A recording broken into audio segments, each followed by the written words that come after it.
Et bienvenue dans cette vidéo. Donc on se retrouve pour l'attaque de bot sur la base du 2 adverse. Donc on peut voir avec sa compo, il fait une compo où il veut zapper les TDE. Donc l'idée c'est de mettre 4 zaps, un séisme sur chaque TDE multi et d'attaquer aux sorcières.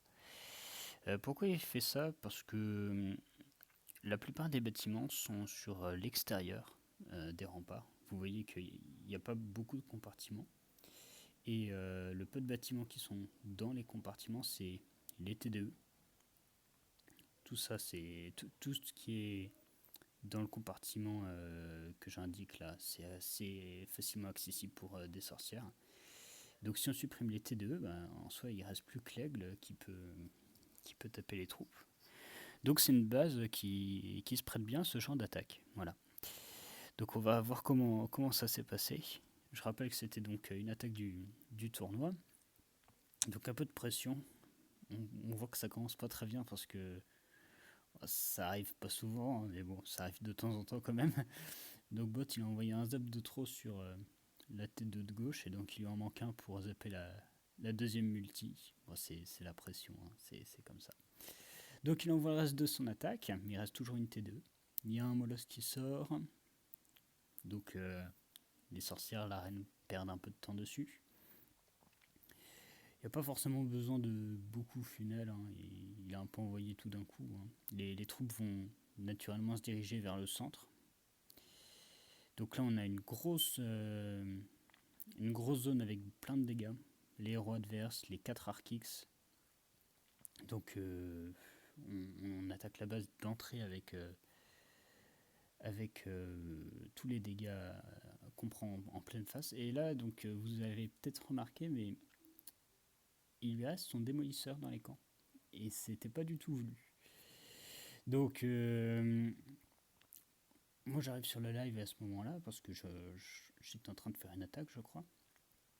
Et donc je vois que ça progresse bien. Je me dis bon, bah, ça a l'air de bien se passer.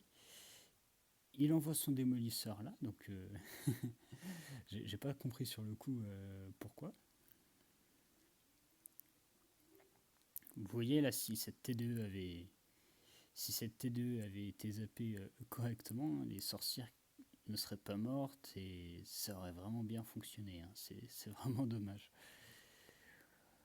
Voilà, donc le démolisseur qui ne sert pas à grand chose mais qui va permettre de prendre l'aigle.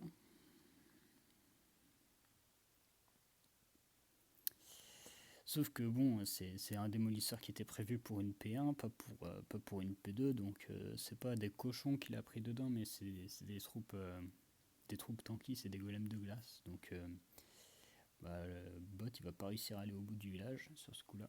Donc c'est pas de chance, hein. Franchement c'est une base pas évidente qu'on a peut-être vu sur YouTube de temps en temps.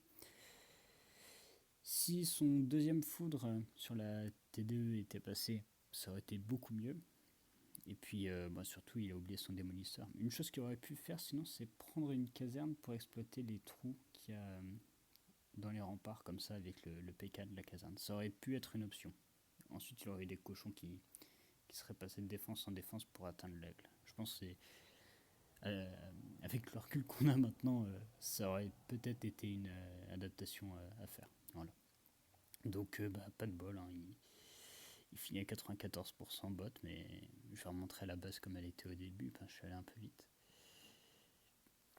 Ouais, base pas évidente, c'était un bon choix de composition de foudre les deux multis, parce qu'ensuite, tout ça, on a tout un anneau de défense qui est en dehors des remparts, hein, c'est facile d'accès pour les golems sorcières, donc c'est très bien. Et puis ensuite, ça c'est dans le premier anneau de rempart, hein, en fin de compte. Hein. Et c'est tout à fait atteignable par les sorcières. Hein. Même les Arkix là qui sont reculés, ils sont atteignables par les sorcières.